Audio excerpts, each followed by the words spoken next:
Hi friends, पीके Dinesh educational channel में आपका बहुत बहुत स्वागत है। यूपी डीएलएड 2019-21 बैच के तृतीय सेमेस्टर के विज्ञान विषय के अति लघुत्तरी महत्वपूर्ण प्रश्नों की सीरीज आज हम लेकर के आए हैं। सबसे पहले हमारे channel PK Dinesh educational channel को सब्सक्राइब कर लें, बेल आइकन की घंटी जरूर दबा लें जिससे आपको नए नए नोटिफिकेशन प्राप्त हों। आज का पहला प्रश्न है, मस्तिष्क की जांच करने की मशीन का क्या नाम है? उत्तर है स्कैनर। अगला प्रश्न है, प्राचीन काल के महान शल्य चिकित्सक कौन थे? उत्तर है सुश्रुत। अगला प्रश्न है, वर्ग समीकरण का हल देने वाले प्रथम गणितज्ञ कौन थे? उत्तर है श्रीधराचार्य। अगला प्रश्न है, विज्ञान और प्रौद्योगिकी का संबंध किस प्रकार है? उत्तर है घनिष्ठ।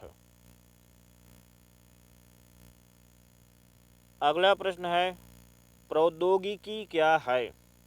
उत्तर है विज्ञान के नियमों एवं सिद्धांतों के अनुप्रयोग से मानव हित में संसाधनों का निर्माण ही प्रौद्योगिकी कहलाता है। अगला प्रश्न है, ग्रामोफोन एवं विद्युत बल्ब की खोज किसने की थी? उत्तर है थॉमस एडिसन। अगला प्रश्न है, इसरो का क्या अर्थ है? उत्तर है अंतरिक्ष अनुसंधान संस्थान, इंडियन स्पेस रिसर्च ऑर्गेनाइजेशन। अगला प्रश्न है, हरित क्रांति किसे कहते हैं? उत्तर है आधुनिक कृषि उपकरणों, उन्नतशील बीज उर्वरकों और पर्याप्त सिंचाई के साधनों द्वारा कृषि उपज में आशातीत वृद्धि को हरित क्रांति कहते हैं। अगला प्रश्न है, दाब की अवधारणा क्या है? उत्तर है किसी वस्तु को खींचने या धक्का देने में जो बल लगाया जाता है उसे दाब कहते हैं। अगला प्रश्न है, वायुमंडल तथा वायुमंडलीय दाब से आप क्या समझते हैं? उत्तर है पृथ्वी चारों तरफ से वायु से घिरी है। पृथ्वी के चारों ओर वायु का यह आवरण वायुमंडल कहलाता है। वायुमंडल के कारण पृथ्वी की सतह पर जो दाब लगता है उसे वायु दाब कहते हैं। अगला प्रश्न है, प्लवन का सिद्धांत क्या है? उत्तर है जब वस्तु का भार वस्तु द्वारा हटाए गए द्रव के भार के बराबर होता है तो वस्तु द्रव की सतह पर तैरती है। इसे प्लवन का सिद्धांत कहते हैं। अगला प्रश्न है, वायु दाब का मात्रक क्या है? उत्तर है न्यूटन मीटर स्क्वायर। अगला प्रश्न है, जल पंप में कितने वाल्व होते हैं? क्यों? उत्तर है जल पंप में 2 वाल्व होते हैं। ये वाल्व वायु दाब के कारण खुलते तथा बंद होते हैं तथा खींचे गए जल को वापस नीचे नहीं जाने देते हैं। अगला प्रश्न है, वायु दाब की माप के लिए 2 प्रकार के वायु दाब मापियों के नाम बताइए। उत्तर है पारा निद्रव दाब मापी। अगला प्रश्न है, कुक्कुट पालन क्या है? उत्तर है मुर्गी पालन करना। अगला प्रश्न है, एटॉमिक पावर स्टेशन भारत में कहाँ कहाँ स्थापित है? उत्तर है नरौरा, कल्पक्रम, ट्राम्बे। अगला प्रश्न है, भारत के अग्रणी स्टील कारखाने कहाँ कहाँ स्थापित हैं? उत्तर है जमशेदपुर, भिलाई, राउरकेला, दुर्गापुर आदि। अगला प्रश्न है, क्या द्रव किसी बर्तन की सभी दिशाओं में भार डालता है? उत्तर हाँ। अगला प्रश्न है समस्थैतिकी या होम्योस्टैसिस किसे कहते हैं? उत्तर है जीव के आंतरिक और बाह्य वातावरण में समस्थित बनाए रखने की क्षमता को समस्थैतिकी कहते हैं। अगला प्रश्न है पादप हार्मोन या फाइटो हार्मोन किसे कहते हैं? उत्तर है पौधों में सभी कार्यों का समन्वय कुछ रासायनिक पदार्थ द्वारा होता है। इन पदार्थों को पादप हार्मोन कहते हैं। अगला प्रश्न है उत्सर्जन क्या है? उत्तर है विभिन्न क्रियाओं द्वारा शरीर में पदार्थों का विघटन हो जाता है जिसके फलस्वरूप हानिकारक तथा अपशिष्ट पदार्थ बनते हैं। इन पदार्थों का शरीर से बाहर निकलना ही उत्सर्जन कहलाता है। अगला प्रश्न है उत्सर्जन अंग के प्रमुख अंग कौन कौन से हैं? उत्तर है गुर्दे, वृक्क, मूत्रवाहिनियों, मूत्राशय, मूत्र मार्ग आदि। अगला प्रश्न है मनुष्य के शरीर में कितने प्रकार की पेशियां पाई जाती हैं? उत्तर है कंकाल पेशियां, आरेखित पेशियां, हृदय या कार्डियक पेशियां। अगला प्रश्न है मनुष्य में श्रवण हेतु पाए जाने वाले आंतरिक अंग बताइए। उत्तर है कर्णपर्दा, मध्य कर्ण आदि। अगला प्रश्न है वनस्पतियों में पाए जाने वाले बाह्य वृद्धि अंग बताइए। उत्तर है कक्षस्थ कलिका, अग्राथ कलिका, पर्व आदि। अगला प्रश्न है वनस्पतियों में संवेदना किसके द्वारा प्राप्त होती है? उत्तर है रासायनिक समन्वय। अगला प्रश्न है जीव जगत को कितने भागों में विभाजित किया गया है? उत्तर है 2 भागों में विभाजित किया गया है। पहला है एक कोशिकीय जीव, दूसरा है बहुकोशिकीय जीव। अगला प्रश्न है मनुष्य के शरीर में पाए जाने वाले अवशेषी अंगों के नाम बताइए। उत्तर है निमेषक पटल, दूसरा है कर्णपल्लव की पेशियां, तीसरा है बर्मी फार्म एपिडिस्क। अगला प्रश्न है समजात अंग से आप क्या समझते हैं? उत्तर है वे अंग जो उत्पत्ति में तो समान होते हैं लेकिन कार्य की दृष्टि से अलग अलग हों, समजात अंश कहलाते हैं। अगला प्रश्न है प्रौद्योगिकी की सफलता किन बातों पर निर्भर करती है? उत्तर है प्रौद्योगिकी की सफलता निम्नलिखित बातों पर निर्भर करती है कार्य क्षमता में वृद्धि, आर्थिक लाभ, समय की बचत। अगला प्रश्न है समरूप अंग से आप क्या समझते हैं? उत्तर है वे अंग जो उत्पत्ति में तो असमान होते हैं परंतु कार्य की दृष्टि से समान होते हैं, उन्हें समरूप अंग कहते हैं। अगला प्रश्न है पौधों तथा जंतुओं के मध्य की कड़ी क्या है? उत्तर है युगलीना। अगला प्रश्न है अंग तंत्र क्या है? उत्तर है कई अंग मिलकर जब किसी कार्य को करते हैं तब उन्हें अंग तंत्र कहते हैं। उदाहरण भोजन के पाचन में मुख्य जीव, आहार, नाल, यकृत, आमाशय आदि। अगला प्रश्न है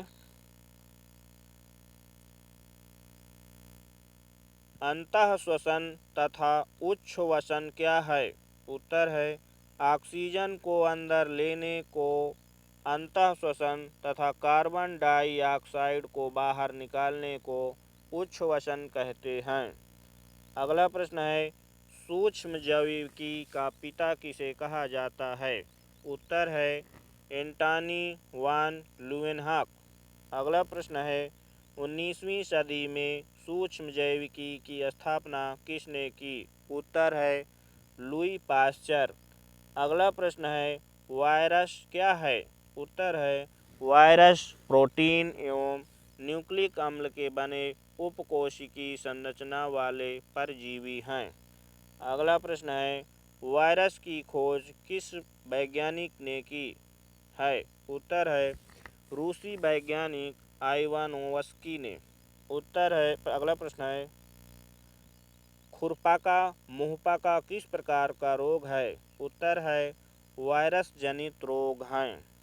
अगला प्रश्न है, किसी भी वायरस के एक कण को क्या कहते हैं?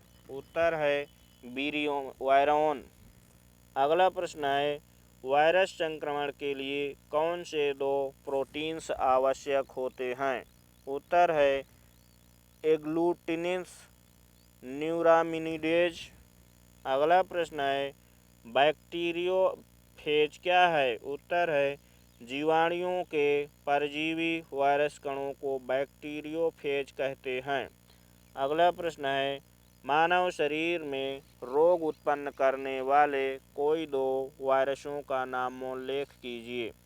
उत्तर है डेक्सट्रोवो वायरस, दूसरा है राइवो वायरस। अगला प्रश्न है, लाइसोजेनिक किसे कहते हैं?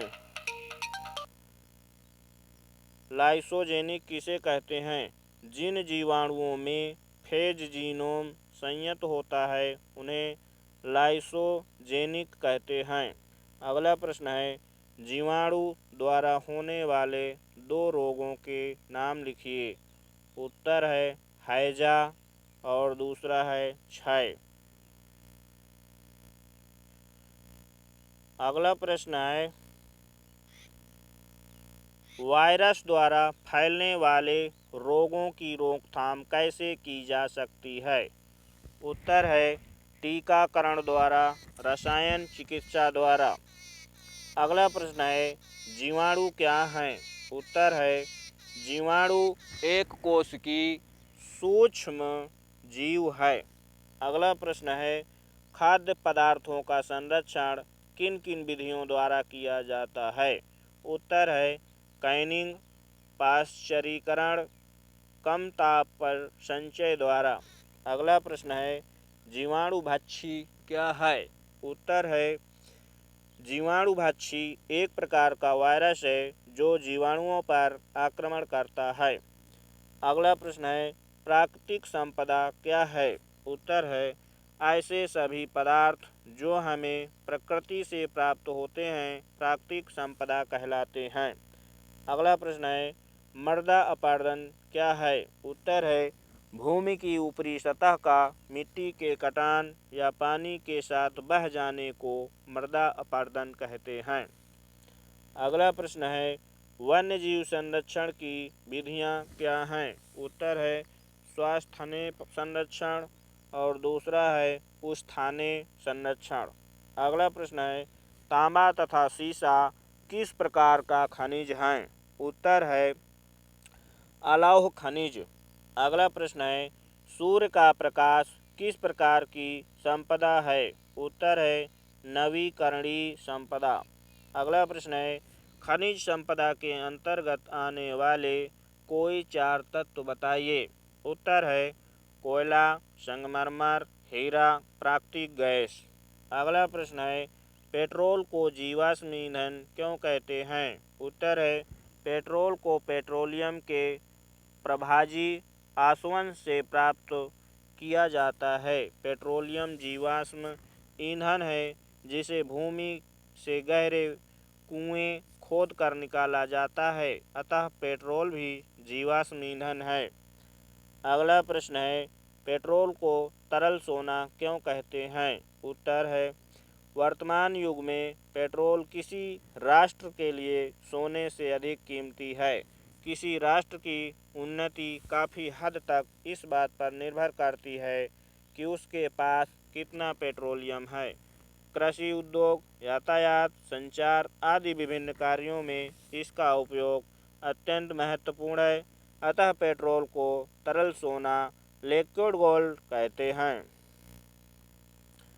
अगला प्रश्न है, प्रकृति में कार्बन किन पदार्थों में पाया जाता है? उत्तर है प्रकृति में कार्बन चूना पत्थर खड़िया एवं संगमरमर के रूप में पाया जाता है।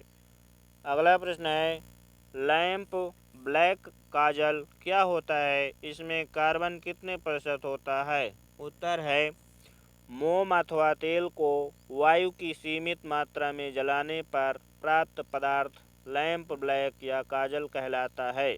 इसमें कार्बन 98 से 99% तक होता है। अगला प्रश्न है रॉकेट ईंधन के दो उदाहरण लिखिए। उत्तर है मेथिल हाइड्राजीन द्रवित हाइड्रोजन। अगला प्रश्न है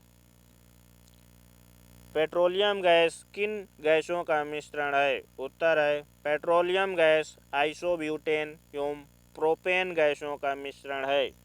अगला प्रश्न है कार्बन शब्द का प्रतीक क्या है। उत्तर है सी।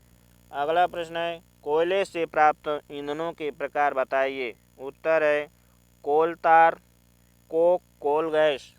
अगला प्रश्न है द्रव ईंधन के प्रकार क्या हैं। उत्तर है मिट्टी का तेल डीजल पेट्रोल। अगला प्रश्न है प्रयोगशाला में बनाए गए सर्वप्रथम कार्बनिक यौगिक का नाम बताइए। उत्तर है यूरिया। अगला प्रश्न है कार्बनिक यौगिक किसे कहते हैं।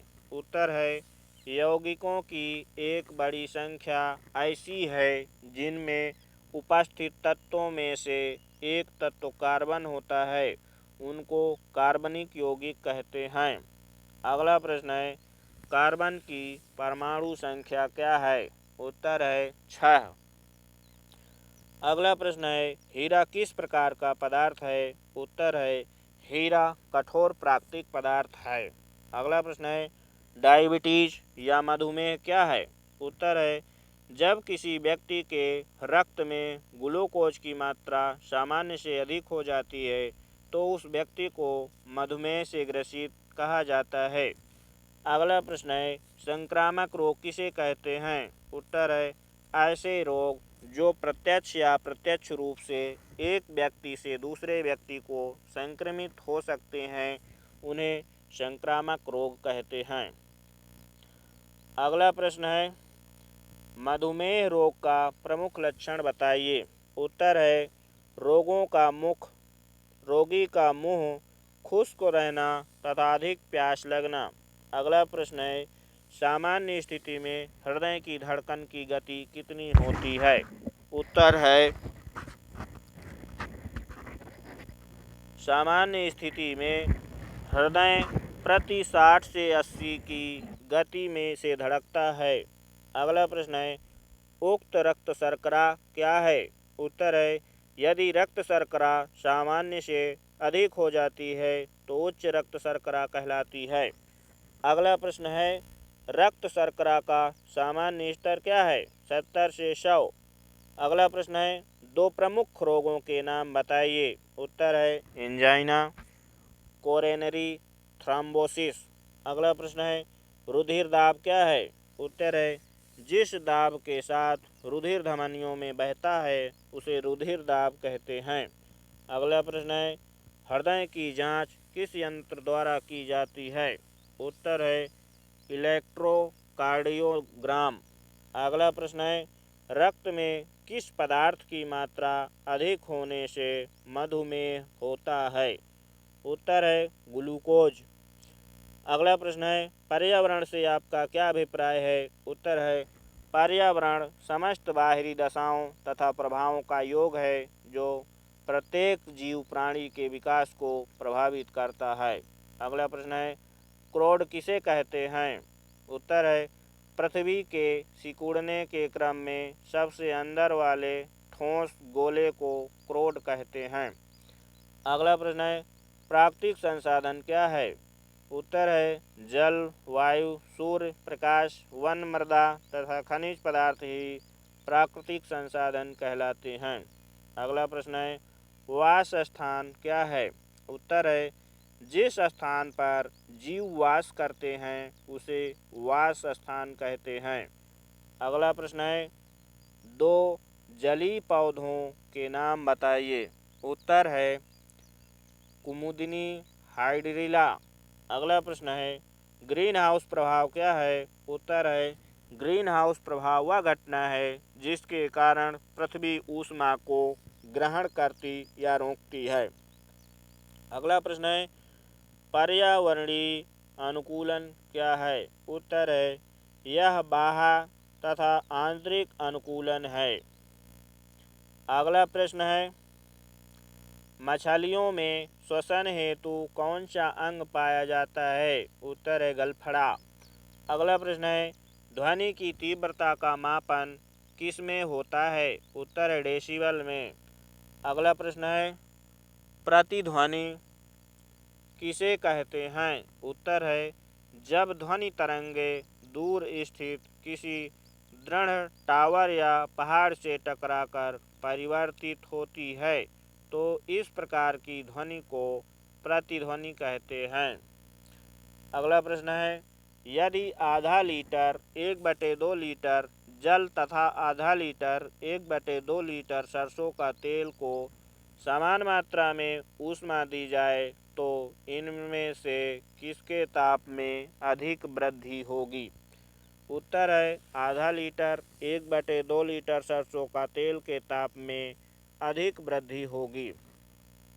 अगला प्रश्न है धातु की केतली के हत्थे पर बेंत का आवरण क्यों चढ़ाया जाता है? उत्तर है धातु की केतली के हत्थे पर बेंत का आवरण चढ़ाया जाता है क्योंकि बेल लकड़ी ऊष्मा का कुचालक है। केतली के गर्म होने पर इसे पकड़ने में आसानी रहती है। अगला प्रश्न है ध्वनि तरंग के किस प्रकार का उदाहरण है? उत्तर है अनुदैर्घ्य तरंग। अगला प्रश्न है ऊष्मा का ध्वनि यम के एस पद्धति में मात्रक क्या है? उत्तर है जूल। अगला प्रश्न है विशिष्ट ऊष्मा क्या है? उत्तर है ऊष्मा की वह मात्रा जो उस पदार्थ के एकांक द्रव्यमान का ताप 1 अंश सेंटीग्रेड बढ़ाने के लिए आवश्यक हो उसे विशिष्ट ऊष्मा कहते हैं। अगला प्रश्न है जल तुल्यांक का मात्रक क्या है? उत्तर है ग्राम। अगला प्रश्न है मनुष्य की श्रवण क्षमता किस आवृत्ति से किस आवृत्ति तक होती है? उत्तर है 20 हर्ट्ज से 20,000 हर्ट्ज। अगला प्रश्न है पराशब्द तरंग की आवृत्ति कितनी होती है? उत्तर है 20,000 हर्ट्ज से अधिक। अगला प्रश्न है अपश्रव्य तरंग की आवृत्ति कितनी होती है? उत्तर है 20 हर्ट्ज से नीचे। अगला प्रश्न है गुप्त ऊष्मा क्या है? उत्तर है बिना ताप बदले पदार्थ की अवस्था परिवर्तन जैसे ठोस से द्रव तथा द्रव से गैस में आवश्यक ऊष्मा को पदार्थ की गुप्त ऊष्मा कहते हैं। अगला प्रश्न है 1 कैलोरी से आप क्या समझते हैं? उत्तर है 1 ग्राम जल का ताप 1 अंश सेंटीग्रेड बढ़ाने के लिए आवश्यकता ऊष्मा की मात्रा को 1 कैलोरी कहते हैं। अगला प्रश्न है एक कंपन में चली गई दूरी को क्या कहा गया है? उत्तर है तरंग दैर्घ्य। अगला प्रश्न है स्वस्थ मनुष्य के शरीर का ताप कितना होता है? उत्तर है 37 अंश सेंटीग्रेड या 98.6 अंश फ़ारेनहाइट। अगला प्रश्न है एसआई पद्धति में ताप का मात्रा क्या होता है? उत्तर है केल्विन। अगला प्रश्न है ऊष्मा की मात्रा कैसे ज्ञात की जाती है? उत्तर है ऊष्मा की मात्रा पदार्थ का द्रव्यमान गुणे पदार्थ की विशिष्ट ऊष्मा गुणे पदार्थ की ताप वृद्धि। अगला प्रश्न है पदार्थ की कितनी अवस्थाएं होती हैं? उत्तर है पदार्थ की 3 अवस्थाएं ठोस द्रव गैस होती हैं। अगला प्रश्न है गलनांक क्या है? उत्तर है वह निश्चित ताप जिस पर कोई ठोस गर्म करने पर द्रव में बदलता है उस पदार्थ का गलनांक कहलाता है। अगला प्रश्न है क्वथनांक क्या है? उत्तर है वह निश्चित ताप जिस पर कोई द्रव उबलता है और गैसीय अवस्था में बदलता है वह दिए द्रव का क्वथनांक होता है। अगला प्रश्न है ऊष्मा का संचरण किसे कहते हैं? उत्तर है ऊष्मा का स्थानांतरण की प्रक्रिया को ऊष्मा का संचरण कहते हैं। अगला प्रश्न है ऊष्मा के कुचालक हैं। उत्तर है लकड़ी, कांच, कागज, ऊन, वायु आदि। अगला प्रश्न है ऊष्मा के सुचालक हैं लोहा, एल्यूमीनियम, तांबा। अगला प्रश्न है दीप्त वस्तुएं क्या हैं? उत्तर जो वस्तुएं प्रकाश उत्पन्न करती हैं उन्हें दीप्त वस्तुएं कहते हैं। अगला प्रश्न है अदीप्त वस्तुएं किसे कहते हैं? उत्तर मेज, कुर्सी, बॉक्स, बर्तन आदि वस्तुओं द्वारा प्रकाश का उत्सर्जन नहीं होता, उन्हें अदीप्त वस्तुएं कहते हैं। अगला प्रश्न है प्रकाश की किरण किसे कहते हैं? उत्तर है प्रायः प्रकाश गमन पथ की कल्पना हम किसी अति सूक्ष्म छिद्र से निकलने वाले प्रकाश से करते हैं, जिसे प्रकाश किरण कहते हैं। अगला प्रश्न है एक कंपन में लगे समय को क्या कहते हैं? आवर्तकाल। अगला प्रश्न है आवर्तकाल किसे कहते हैं? उत्तर है एक दोलन पूरा करने में लगे समय को आवर्तकाल कहते हैं। अगला प्रश्न है तरंगे कितने प्रकार की होती हैं? उत्तर है तरंगे दो प्रकार की होती हैं, अनुप्रस्थ तरंग और अनुदैर्घ्य तरंग। अगला प्रश्न है किसी तरंग की आवृत्ति, चाल तथा तरंग दैर्घ्य में संबंध बताइए। उत्तर है यदि किसी तरंग की आवृत्ति n, चाल v तथा तरंग दैर्घ्य गामा हो तो चाल बराबर आवृत्ति गुणे तरंग दैर्घ्य। अगला प्रश्न है फोकस दूरी क्या है? उत्तर है फोकस बिंदु और दर्पण के ध्रुव तक की दूरी को फोकस दूरी कहते हैं। अगला प्रश्न है ध्वनि की प्रबलता तथा मृदुता किससे ज्ञात की जाती है? उत्तर है ध्वनि की। अगला प्रश्न है ध्वनि का वेग होता है। उत्तर है v बराबर n गामा। अगला प्रश्न है परिकल्पना से आप क्या समझते हैं? उत्तर है परिकल्पना का अर्थ है किसी घटना के कारण को बताने के लिए पहले से विचार बनाना या कल्पना करना। अगला प्रश्न है ग्रेविटी की खोज किस वैज्ञानिक ने की थी? उत्तर है सर आइजैक न्यूटन। अगला प्रश्न है पाई का मान किस वैज्ञानिक ने बताया था? उत्तर है आर्यभट्ट।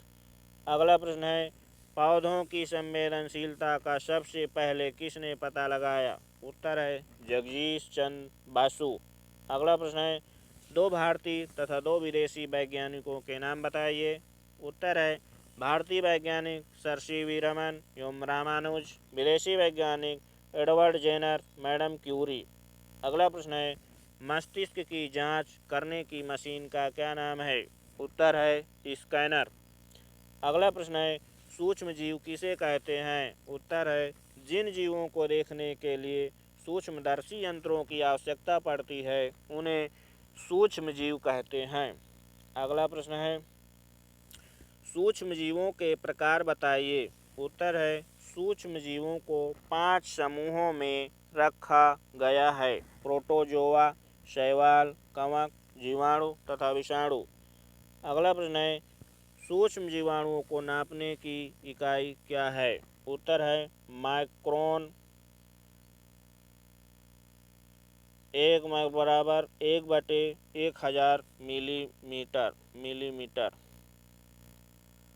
अगला प्रश्न है कोई 3 संक्रमणीय रोग बताइए। सर्दी, जुकाम तथा हैजा चेचक। अगला प्रश्न है दही बनाने में कौन सा जीवाणु सहायक है? उत्तर है लैक्टोबैसिलस। अगला प्रश्न है किसी 2 प्रतिजैविक औषधियों के नाम बताइए। उत्तर है पेनिसिलिन, स्ट्रेप्टोमाइसिन। अगला प्रश्न है कार्बन शब्द लैटिन भाषा के किस शब्द से बना है? उत्तर है कार्बो। अगला प्रश्न है धावन सोडा तथा खाने के सोडे का रासायनिक नाम तथा रासायनिक सूत्र बताइए। उत्तर है धावन soda sodium carbonate Na2CO3 10H2O। दूसरा है खाने का सोडा सोडियम बाइकार्बोनेट NaClCO3। अगला प्रश्न है दहन की प्रक्रिया के लिए क्या आवश्यक है। उत्तर है ऑक्सीजन। अगला प्रश्न है कार्बन और कार्बन युक्त यौगिकों के दहन से कौन सी गैसें बनती हैं। उत्तर है CO2। अगला प्रश्न है ज्वलंत ताप क्या है। उत्तर जिस ताप पर कोई पदार्थ वायु की उपस्थिति में जलने लगता है वह उसका ज्वलन ताप कहलाता है।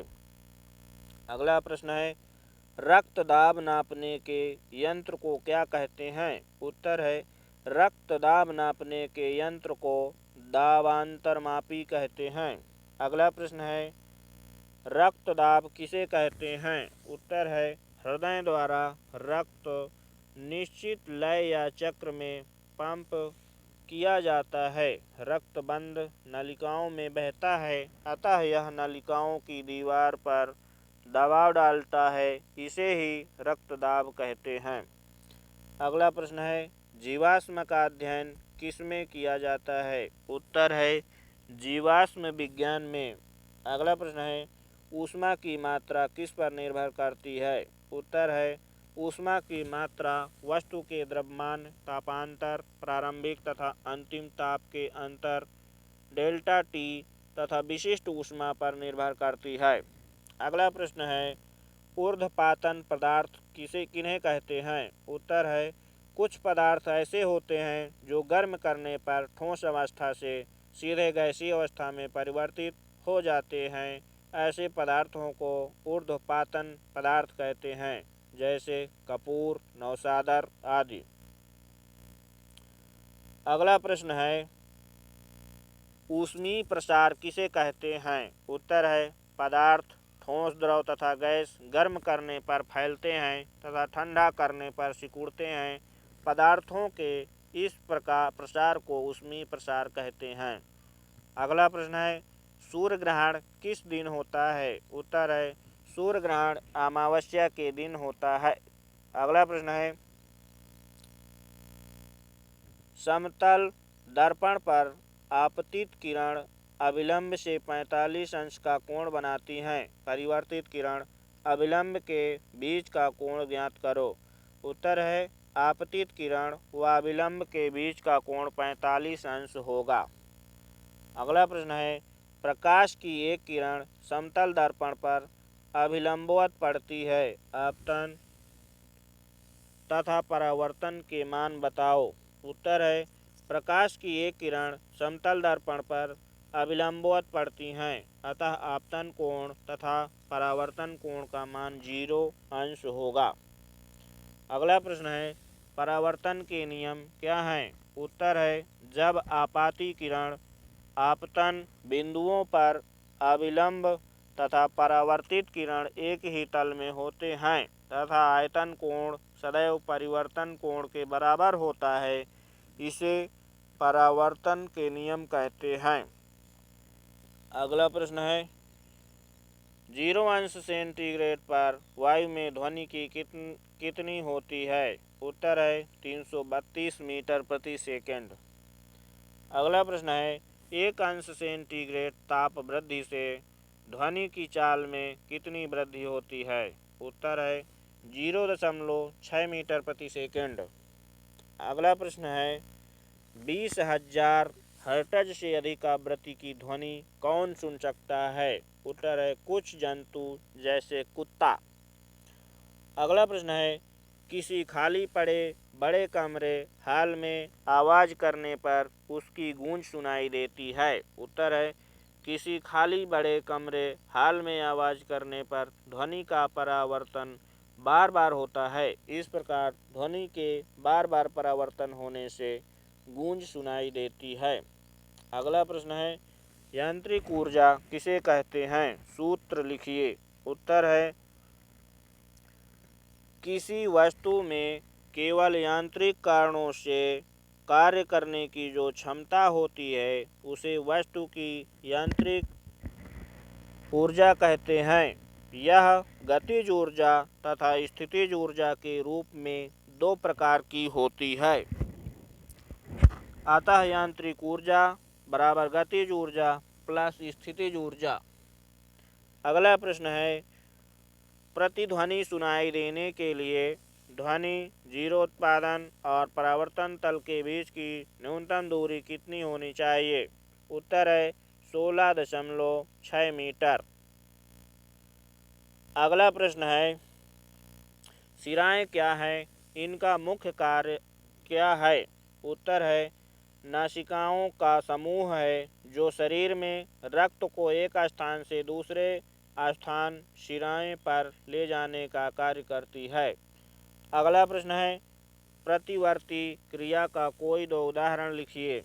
उत्तर है बंदूक से गोली चलाना, दूसरा है नाव से बाहर निकलते समय नाव का पीछे जाना।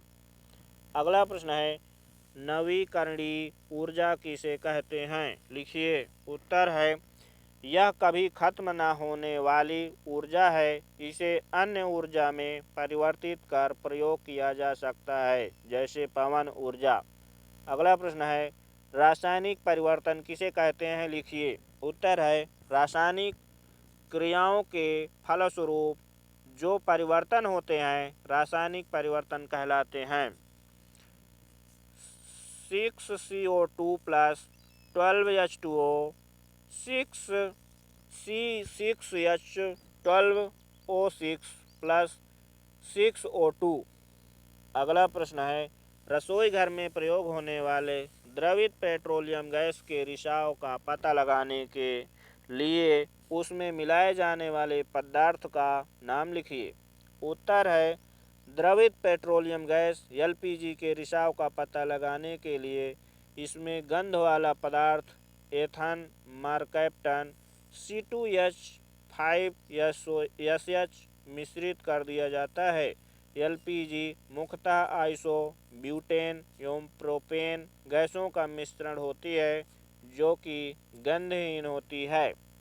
अगला प्रश्न है, क्रांति कोण से क्या अभिप्राय है? लिखिए। उत्तर है कांच से वायु में जाते हुए प्रकाश का अपवर्तन होता है। चूँकि कांच की अपेक्षा वायु विरल माध्यम है, तब अपवर्तन कोण आपतन कोण से अधिक होता है। यदि आपतन कोण का मान बढ़ाया जाए तो एक स्थिति ऐसी आती है कि जब अपवर्तन कोण का मान 90 अंश हो जाता है। इस दशा में अपवर्तित किरण दोनों माध्यमों को अलग करने वाले तल को छूती हुई निकल जाती है। ऐसी स्थिति के आपतन कोण के मान को क्रांति कोण कहते हैं। अगला प्रश्न है,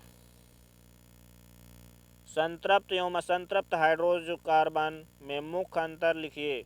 उत्तर है संतृप्त हाइड्रोकार्बन में केवल एकल बंध होते हैं, जैसे CH4 HHHHC, जबकि असंतृप्त हाइड्रोकार्बन में डबल या ट्रिपल बंध उपस्थित होते हैं, जैसे C2H2 HCH HCH C2H2 HCCH।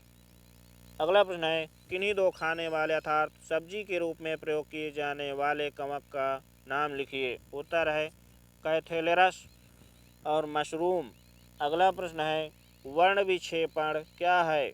लिखिए। उत्तर है सूर्य का प्रकाश अथवा अन्य किसी स्रोत का श्वेत प्रकाश 7 रंगों बैगनी, जामुनी, नीला, हरा, पीला, नारंगी, लाल से मिलकर बना होता है। प्रकाश के श्वेत किरण को विभिन्न रंगों में विभक्त होने की क्रिया को वर्ण विक्षेपण तथा विभिन्न रंगों के समूह को वर्णक्रम कहते हैं। इसमें रंगों का क्रम निश्चित रहता है। अगला प्रश्न है, दाब का एसआई मात्रक लिखिए। उत्तर है दाब का एसआई मात्रक न्यूटन प्रति मीटर स्क्वायर है। इसे पास्कल कहते हैं। अगला प्रश्न है, कोल गैस क्या होती है? उत्तर है कोल गैस यह hydrogen, carbon monoxide, methane, ethylene acetylene आदि का मिश्रण है। कोल गैस मिश्रण एवं उद्दीपक के रूप में प्रयुक्त होती है। गैस में उपस्थित असंतृप्त हाइड्रोकार्बन एथिलीन एसिटिलीन के जलने से प्रकाश उत्पन्न होती है। अगला प्रश्न है, रेल की दो पटरियों के बीच थोड़ी जगह क्यों छोड़ दी जाती है? उत्तर है, रेल की दो पटरियों के बीच में थोड़ी जगह इसलिए छोड़ दी जाती है क्योंकि गर्मी के मौसम में अधिक गर्मी होने से लोहा गर्मी पाकर फैल जाता है। अगला प्रश्न है, आयाम से क्या अभिप्राय है? उत्तर है, कंपन करने वाली वस्तु का अपनी मध्यमान स्थिति से अधिकतम विस्थापन को उस वस्तु के कंपन का आयाम कहते हैं। इसे अक्षर ए द्वारा व्यक्त करते हैं। इसका मात्रक मीटर है। अगला प्रश्न है, सूर्य ग्रहण क्या है? यह कैसे होता है? उत्तर है, पृथ्वी सूर्य के चारों ओर चक्कर लगाती है तथा चंद्रमा पृथ्वी के चारों ओर चक्कर लगाता है। इस क्रम में जब सूर्य, चंद्रमा तथा पृथ्वी तीनों एक सीध में इस प्रकार आ जाते हैं कि सूर्य तथा पृथ्वी के मध्य चंद्रमा होता है, तब चंद्रमा की प्रछाया पृथ्वी पर बनती है। पृथ्वी के इस स्थान से सूर्य दिखाई नहीं देता है, अंधेरा हो जाता है। इस घटना को सूर्य ग्रहण कहते हैं। वह अमावस्या को होता है। अगला प्रश्न है, प्रंकुचन दाब क्या है? उत्तर है, हृदय प्रकुंचन के समय यह दाब अधिक होता है तथा हृदय शिथिलन के समय कम होता है। इसे रक्तदाब बीपी कहते हैं, जिसकी दो अवस्थाएं होती हैं। प्रंकुचन दाब यह रक्तदाब की ऊपरी सीमा है जो हृदय संकुचन की अवस्था प्रदर्शित करती है। शिथिलन दाब यह रक्तदाब की निचली सीमा है जो हृदय शिथिलन की अवस्था प्रदर्शित करती है। अगला प्रश्न है, मानव कान किस सीमा के बीच की आवृत्ति की ध्वनियों को सुन सकता है? उत्तर है, मानव कान एक निश्चित सीमा के बीच की सीधे आवृत्तियों की ध्वनि सुन सकता है। यह सीमा 20 हर्ट्ज से 20,000 हर्ट्ज है। 1 हर्ट्ज बराबर 1 कंपन प्रति सेकंड होता है। अगला प्रश्न है, रेगिस्तान का जहाज किसे कहते हैं? उत्तर है, रेगिस्तान का जहाज ऊंट को कहते हैं। अगला प्रश्न है, जीवाणुओं से प्राप्त होने वाले 2 प्रतिजैविक एंटीबायोटिक दवाओं के नाम लिखिए। उत्तर है, स्ट्रेप्टोमाइसिन, टेरामाइसिन, क्लोरोमाइसिन आदि विभिन्न एंटीबायोटिक्स से की ही उदाहरण हैं।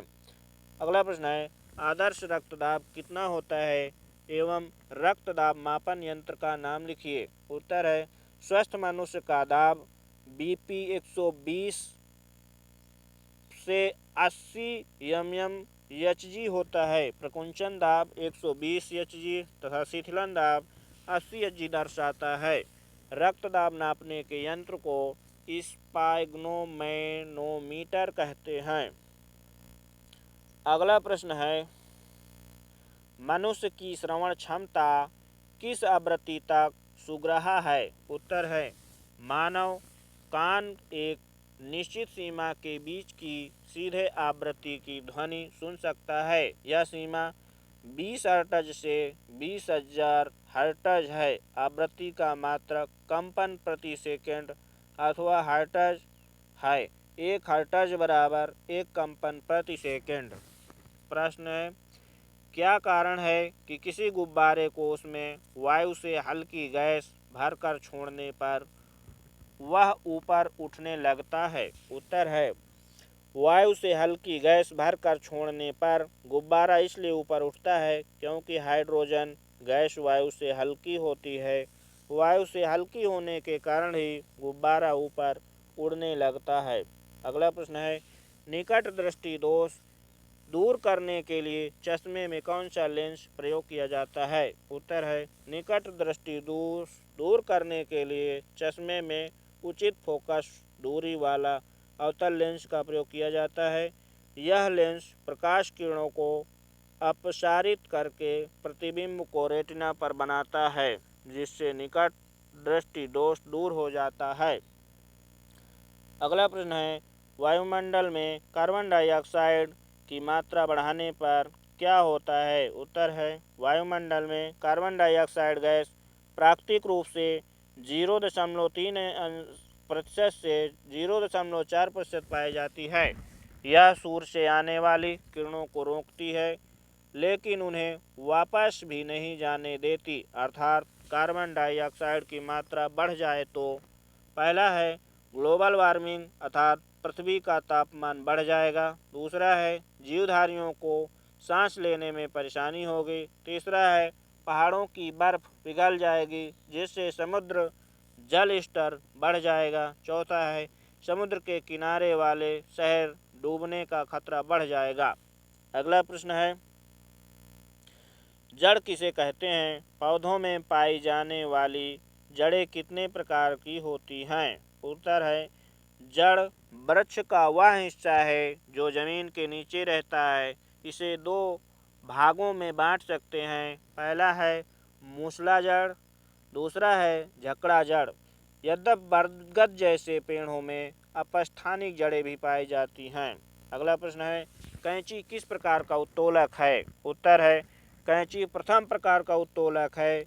इसमें एक सिरे पर बल, दूसरे पर भार तथा बीच में आलंब होता है।